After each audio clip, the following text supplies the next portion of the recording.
This topic we will discuss how sources of credit per thousand had been given from various sectors, okay, economic sectors. That is 1% credits were given by government bodies, okay, and 2% was given by non-institutional agencies, right?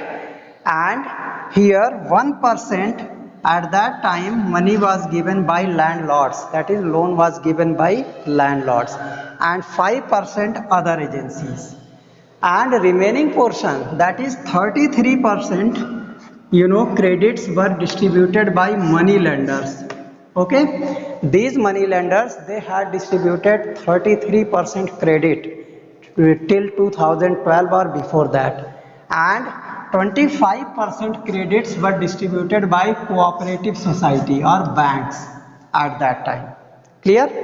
And then 25% commercial society banks, right? They had been given, they had to give these credits to public. So here we have seen that the percentage of banks and cooperative society is very low. That's why many people, they are not getting proper credit well in time, and they are just trapped in money lenders hands or landlords hands, and it became their miserable condition, and they had to fall in debt trap. Means here recovery became painful, and people had to suffer for that. They had to sell permanent property, clear? So in this manner we can say that these permanent properties, they had to be, they had to sell because loan. Okay, the remaining portion of this chapter was formal sectors loan and informal sectors loan. Before that, before describing all these two sectors, I want to discuss a pie chart that represents sources of credit, okay, per thousand people in 2012. In 2012 or before 2012, whole credit they had been distributed by money lenders. 33% credits were distributed by money lenders, and 25% credits they were distributed by cooperative society or banks, and 25% remaining by commercial society or banks, okay, and sometime 1% by landlords, 5% by other agencies such as employees, relatives, etc., and here 1% by government and 2% by non-institutional agencies. So all these sectors, they are divided in their percentage form, right? So earlier there was very less, you can say, way of distribution of credit. So this needs some reform so that every citizen gets benefit of this credit system, because banks, cooperative society, they had to pay all these things at very low interest rate, and money lenders, they had to recover heavy charges, that is heavy interest. So okay, so here today we will discuss about formal sectors loan. Loan means credit, you can say credit, इसी को credit भी कहते हैं, right? And informal sector credit, right? So these two sectors credit, they are here, and we will try to find out the differences between these two, and generally in board examination differences are asked, right? Here we have got formal sectors, means formal sectors loans are given, right? Formal sector loan is given by banks and cooperatives, clear? And bank and cooperatives, that is here your banks and cooperative society, they are formal sector loans. And in informal sector loans, it is given by money lenders and traders or employers or relative or friends, clear? Means informal sector loans, they had no, you can say, they are given by private peoples at any interest of rate. that is settled at the time of getting loan, right? But in banks and cooperatives, Reserve Bank of India supervise this activity. That's why, you know, here everything is possible, but here one thing is there, that they provide loan at very low interest rates. Clear? And they require collateral. Collateral means some guarantee, right? In the form of assets, what you have. Your assets are kept as guarantee in bank. That is a collateral. Clear? As a guarantee. Means whether they are documents of your house, property, or fixed deposits, or many other things. They can be kept there. Or if you are government employee, then you have to show salary slip. We were talking formal sector's loan and informal sector's loan. Clear? In both cases, we have got that formal sector's loan is supervised by Reserve Bank of India. Clear? And they provide credit, that is loan at low interest of rate. Right? But here collateral is required.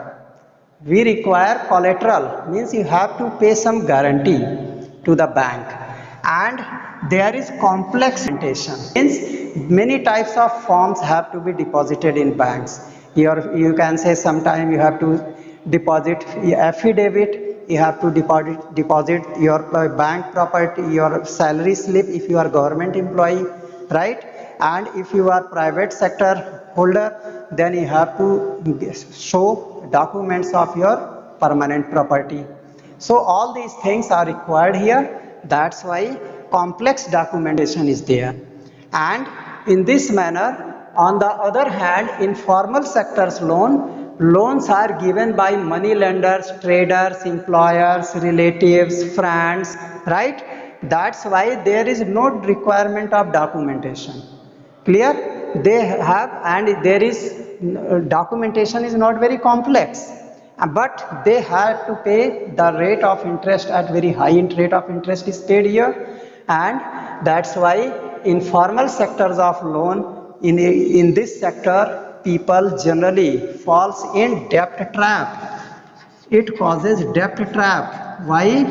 Because here rate of interest is very high, and people are not getting so much profit in, especially in agricultural sector. That's why they could not repay that loan, and these businessmen, that is money lenders, traders, employers, relative, friends, sometimes they had to, you can say they abdicate, means वो आपका जो है सारा का सारा property जब्त कर लेते थे. They had abdicated the. Clear? Just you had studied in the case of Swapna. Swapna has 2 or 3 hectare piece of land, and due to debt trap, she had to sell a few portion of her property to recover the loan. Understand? So here loan was very painful for her, right? So she was fell in debt trap, and rate of interest was high. If Swapna had taken the loan from formal sectors, that is banks, okay, and if she could not repay, then Government of India, it has many welfare programs, and at the time of election, most of the people, they makes promise, and when they win, they waive off the loans. Loan माफ कर देते हैं. तो इसका benefit Swapna को मिल सकता था अगर उसने फॉर्मल सेक्टर से, if she had taken loan. But unfortunately, being illiterate lady, she could not, go to, bank. She had very not collect, and she could not understand complex documentation. That's why she was trapped in hands of informal sectors. That is, in the hands of money lenders, traders, employers, relatives, and so many people. Clear? So in this way, your formal and informal sectors of loan are distributed, and people takes benefit according to their way. But children, one thing more I want to tell, that how to get cheap credit. मतलब सस्ता credit कैसे मिलेगा? Cheap credit is possible only in formal sectors. ठीक है? और ये कब होगा, जब हमारा ये जो कॉम्प्लेक्स डॉक्यूमेंटेशन है और ये जो कोलेटरल की प्रॉब्लम है इसको सॉल्व किया जाए, राइट। क्योंकि हमारे स्पेशली जो रूरल एरिया में रहने वाले फार्मर्स हैं, they cannot afford these two things, right. They have less collateral, not proper collaterals, and second thing they fear of complex documentation। Bank तक जाते हैं, बैंक मैनेजर कहता है ये फॉर्म भरो, वो फॉर्म भरो, यहाँ सिग्नेचर करो, इसी में ही वो घबरा करके मनी लेंडर्स के चंगुल में फंस जाते हैं। सोचते हैं यहाँ ऐसा कुछ करना नहीं है, चुपचाप पैसा लो, भले 2 रुपया ज़्यादा ले रहा है, इसको जो है ले करके अपना काम चलाओ, राइट। तो ये क्या है, उनके लिए आगे चल के पेनफुल हो जाता है, राइट, क्योंकि वो प्रॉफिट नहीं ले पाते हैं उससे, अपने बिजनेस से, तो इसमें उनको अपनी प्रॉपर्टी तक सेल करनी पड़ती है। लेकिन इसमें एक चांस ये भी है कि government of India sometime waive off the loans of small farmers, businessman, just previous government has done, right. So it is better that people should take credit from formal sectors, and this one is very cheap credit sector source. So what should government do, what should banks do, so that every people are benefited?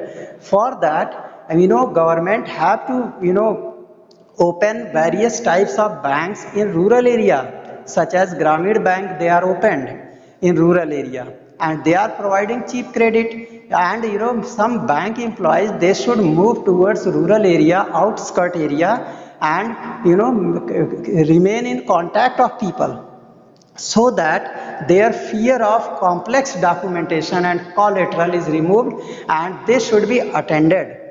And if they want credit, they should be given credit in their home, right? If they are not knowing about bank's criteria, then they should be provided such type of facilities, right? In this manner we can get cheap credit from banks. And if banks goes to the interior area and they are providing such things, then we can say that this is possible. Clear? Okay children, then we have got another topic. You can make notes from this one, and we are going to discuss about self-help group. Okay, self-help group, that is called self-help group, right? Actually it is also known as SHG, right? These groups are made in outskirt area, especially rural area, right? And especially in Bihar sector, Tarai belt, it is more popular. And in Bihar portion, West Bengal, and in Madhya Pradesh, even in UP, in outskirt areas, there are many self-help groups that are running, right? And this self-help group especially run by women, right? Especially women used to run this self-help group. These women they have to make 15 to 20 members, 15 say 20 members, they makes a group, right? And whatever earning they have, or their husbands have, or from any other sources they are doing earning, that is from 25 rupees to 100 rupees, they have to deposit. Okay, means between 25 to 100 rupees they can be deposited per day or weekly. That depends on the rules and regulation of that self-help group. Clear? And on behalf of this, there a Grameen Bank of that area or any nationalized bank, right? There they open an account, right? And this account is opened on the name of this self-help group. Clear? And this self-help group account, when it starts open, then these money can be deposited in nationalized banks or Grameen banks, and they are now able to get interest on this money. Clear? So here women, they have special contribution in villages, and they used to, because women are naturally bank, they generally used to save money, they are money saver. That's why they can make self-help group very successful, and it became successful in India because of this specific quality of women. And they started saving this money, and most of the self-help groups, they are prospering, right? And all these self-help groups, they are doing and they are contributing to nation's GDP. And children, one thing I want to say, that these women, they have started some self-help groups, they are running a small scale industry, right? They are running small scale industry. Some are running cottage industry, clear? And some are running handicraft industry, handicraft work. So these women, they are becoming very, you can say creative, and they are doing business, and they are earning for their family and for their group, clear? So by running all these things, means here what happens, these women being a member of this group, right, they are contributing and distributing many products, and they are producing for the society, and at even cheap rate, clear? One of the most property of this self-help group is that they are social worker as well. They are doing social work, right? And they help the people of villages, right, to add in self-help group.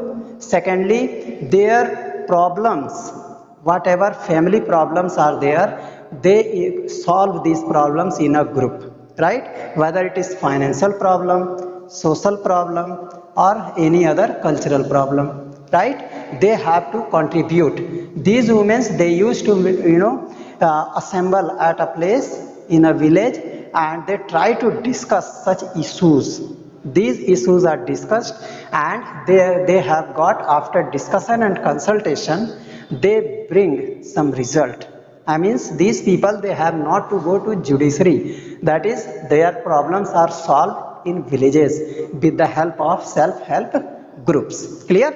And one thing I want to say, that their savings, suppose there are 20 members, right, and one member has some financial problem, right, financial problem. Now this member is able to get loan, credit at 4% interest, right? Or sometime in many self-help groups, it is more or less, understand? So at this very small interest rate, the members of self-help groups are able to get credit from bank. This is one of the major plus point, major benefit of self-help group, means credit is possible without collateral. Here there is no requirement of collateral, because they are members of this self-help group. Banks will not demand any collateral, clear? There is no complex documentation here. So self-help group is going to provide you can say very cheap credit, right? And at the time, well in time. And sometime if they fails, right, to repay this loan, then because they are connected with Grameen Bank or nationalized bank, and after some time government's welfare policies comes, and their loans are waived off for such people who are really poor and who are small businessmen or weaker sections. So there are special benefits of self-help group. And the next thing, they try to solve social issues. हमारे society में जो बहुत सारे issues है, जैसे family में कोई conflict हो गया, राइट? तो all these members of self help groups, they collect at that house, and they try to discuss and try to solve that conflict and try to bring positive result, right? And in this manner, many types of issues are solved in a village, clear? And along with this, you can say that self-help group is one of the beneficial economic sector, right? And it helps poor farmers, poor workers, poor people living in outskirt area, people having middle class or very small land holdings, all these, they are benefited using this self-help group. Being a member of this self-help group, they are able to get cheap credit well in time at very low interest rate. Clear? So this is the chapter, and you can go through and make notes, right, and try to prepare your board examination. Okay, thank you for watching.